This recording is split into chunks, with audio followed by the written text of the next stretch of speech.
The history of America. The California Gold Rush of 1848. A turning point that transformed the nation into a superpower. Imagine this: you're living in a remote land in the American West in 1848. Around you there are only mountains, rivers, and a few scattered farms. One morning, as you bend down to a crystal, clear stream, you suddenly spot a tiny gold nugget glinting in the sunlight. You pick it up, turn it in your hand, never realizing that this single speck of gold will shake the entire world. On January 24, 1848, in the town of Coloma, California, a carpenter named James Marshall was building a sawmill for his employer, John Sutter. While checking the water channel, he discovered small flakes of gold mixed with sand and gravel. Marshall stared in disbelief, looking again and again to make sure his eyes weren't deceiving him. And from that moment, history turned a new page. At first, the discovery was kept within a small circle, but gold cannot stay hidden for long. The rumor, "There's gold in California," spread like wildfire. People whispered to one another that just a few shovelfuls of dirt there could change a person's life forever. And so, crowds began to move westward. Some abandoned their farms, some sold their houses, and others left their homelands in Europe and Asia to chase fortune. They came by every means possible: ships across the oceans, journeys through deserts, treks across mountains, and by 1849, the world had given them a name: the 49ers. The gold seekers rushing to California, adventurers who believed with burning faith that riches awaited beneath the earth.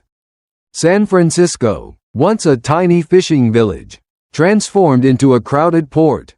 Thousands of tents sprang up along rivers and streams. The sounds of picks, shovels, and shouting echoed through the wilderness. People dug, panned, and turned over rocks in desperate hope of uncovering treasure. Some became millionaires in just a week, while others lost everything, or even their lives. In this unforgiving land, amid the glitter of gold, the shadows of disease, poverty, and despair also emerged. And this was only the beginning of a gold rush that would change America forever. In 1775, long, simmering tensions between the 13 colonies and the British Crown finally erupted into open war. The American people, burdened by heavy taxes without representation in Parliament, no longer wished to bow before the throne of England. At Lexington and Concord, the first shots rang out, sparking a long and bitter revolution. Ordinary people, blacksmiths, farmers, scholars, merchants, now took up arms and stood in the ranks of the militia. They had few weapons, no proper uniforms, but in their hearts burned the desire for freedom. The phrase, "the shot heard round the world," was born from those opening battles. A signal that history was about to change. In the early days, the colonial army was young and inexperienced, but George Washington, the commander-in-chief entrusted with the cause, ignited hope. His commanding presence, steadfast will, and remarkable leadership made him the anchor of the people. Washington knew they were not only fighting British soldiers, but also their own doubts and fears. The war dragged on for years. Filled with hardship, American troops endured the brutal winter at Valley Forge, starving, clothed in rags. At times their spirits nearly collapsed. Yet their faith in an independent nation lifted them back to their feet. Barefoot soldiers left bloody footprints in the snow, writing a tragic yet heroic chapter of history. The turning point came when America gained support from France, a European power eager to weaken Britain. With this aid, and the indomitable will of the people, victory was sealed at Yorktown in 1781. When British General Cornwallis was forced to surrender, drums and trumpets resounded across the land. Americans knew that their blood and tears had finally bought them freedom. By 1783, the Treaty of Paris was signed, officially recognizing the United States of America as a new nation born out of fire and war. the Constitution and the dream of a new nation. After defeating the British, independence was only the beginning.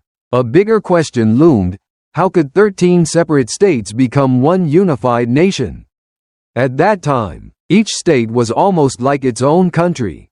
They had their own laws, their own currency, even their own militias. The loose alliance that worked during wartime was no longer enough for a newborn nation. Division, disagreement, and mistrust led many to fear that the American dream might collapse at its very birth. In 1787, the brightest minds of the age, George Washington, Benjamin Franklin, James Madison, and Alexander Hamilton, gathered in Philadelphia during a sweltering summer. They came not just to discuss, but to design the very backbone of a new nation. That meeting, later known as the Constitutional Convention, became one of the most important events in American history. Inside that closed room, fierce debates unfolded: how to balance power between large and small states, how to preserve the independence of each state while ensuring the strength of the whole nation. After weeks of argument, a solution was found: a federal government with a Congress of 2 chambers, a House of Representatives reflecting population, and a Senate giving every state an equal voice. And above all, they set forth a principle never before seen: power would not rest in the hands of a king or emperor, but in the hands of the people. The U.S. Constitution became the first document in the world to clearly establish the separation of powers, legislative, executive, and judicial, to guard against tyranny. On September 17, 1787, the Constitution of the United States was officially signed. Though not perfect, since slavery still existed and many people had no right to vote, it laid the foundation for a free nation, where citizens could place their faith in the rule of law rather than personal power. George Washington was later elected the first president, tasked with bringing the words on paper to life. Under his leadership, the young republic began to take its first steady steps. But the path to becoming a strong nation was far from smooth. The issues of slavery, territorial expansion, and internal conflict would continue to test this fragile new republic. The shadow of slavery and the inevitable Civil War. When the Constitution was born, it carried the promise of a free and equal nation. Yet from the very beginning, a deep fracture existed. That fracture was slavery. In the South, endless fields of cotton and tobacco stretched for miles. To sustain this economy, millions of Africans were kidnapped, chained, and brought to America as slaves. They were forced to toil endlessly under the blazing sun, treated as property rather than human beings. The crack of whips, cries of anguish, and lives stripped of freedom cast a heavy shadow over the young nation. Meanwhile, in the North, industry was rising, and more people believed that slavery was inhumane, contradicting the very spirit of the Declaration of Independence, which declared that all men are created equal. North and South gradually became 2 opposing worlds, and tensions only grew. The abolitionist movement gained strength.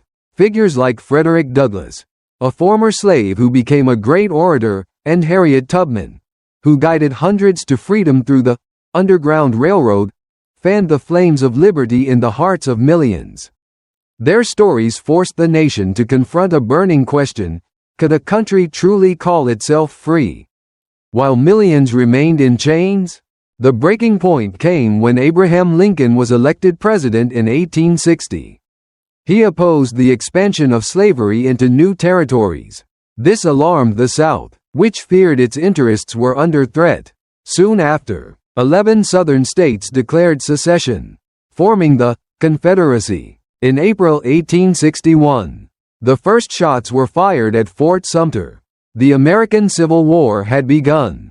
It was not only a clash between North and South, but a struggle to answer a profound question: would America remain one united, free nation, or be divided forever? For the next 4 years, millions of Americans endured one of the bloodiest chapters in history. Blood and tears would be shed.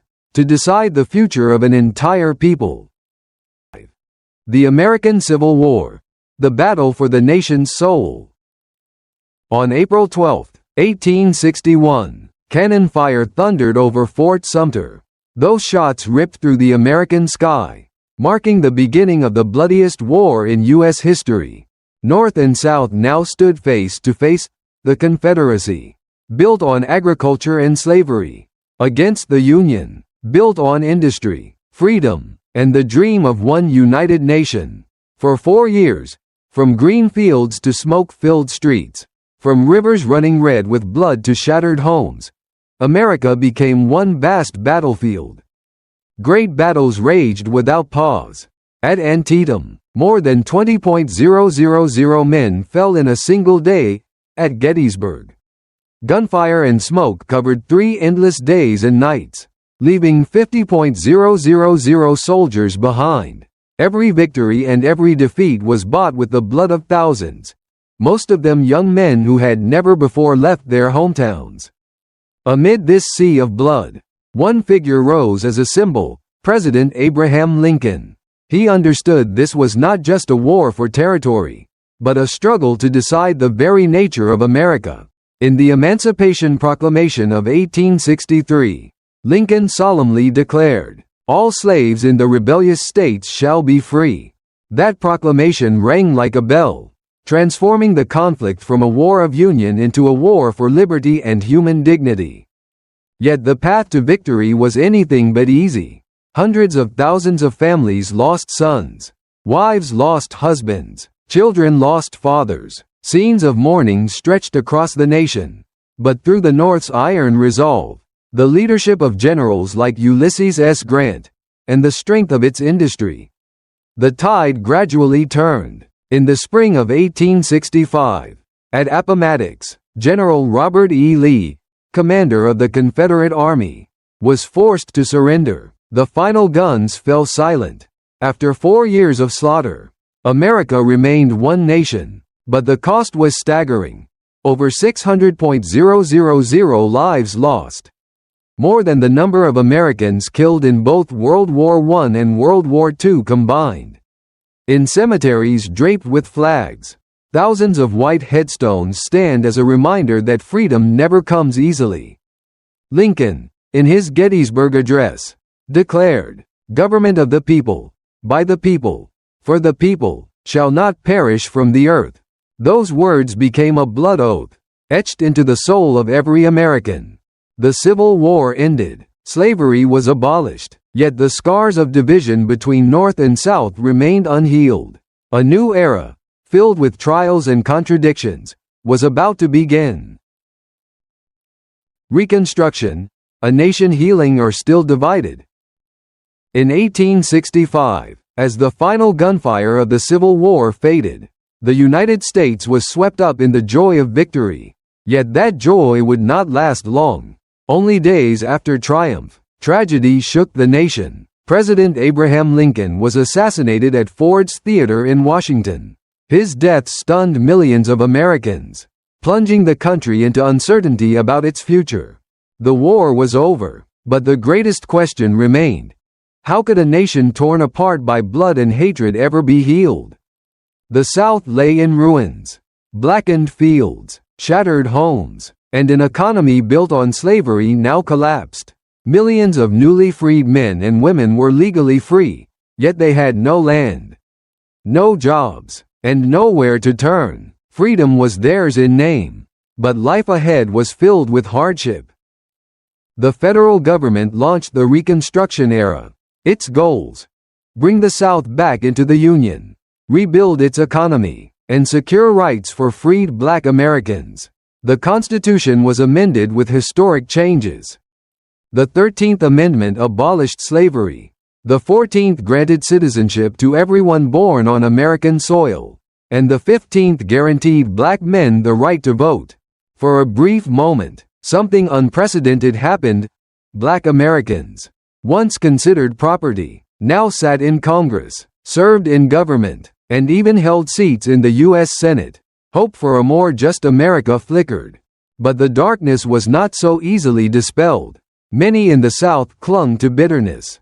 Extremist groups like the Ku Klux Klan emerged, spreading terror through violence, lynching, burning, and murdering black people and their allies. Despite federal efforts, Southern resistance proved fierce. Gradually, Northern support for Reconstruction faded. Exhausted from years of war, many turned their attention back to industry and expansion westward. By 1877, federal troops withdrew from the South, effectively ending Reconstruction. Almost immediately, the South imposed the harsh Jim Crow system of racial segregation. Schools, buses, restaurants, even water fountains, were divided by race. The freedom that Lincoln and hundreds of thousands had died to secure was still far from fully realized. Reconstruction ended with a United States still fractured. The South sank deeper into racial injustice, while the North surged ahead with industrialization and westward growth. On the map the country was united, but in the hearts of its people, deep divisions endured. And so, a new chapter began. America entered the age of industrialization, with roaring iron trains, rising cities, and powerful industrial magnates dominating the land. This is VH, Echoes of History. If you love epic stories from history, hit like, subscribe, and join the conversation in the comments.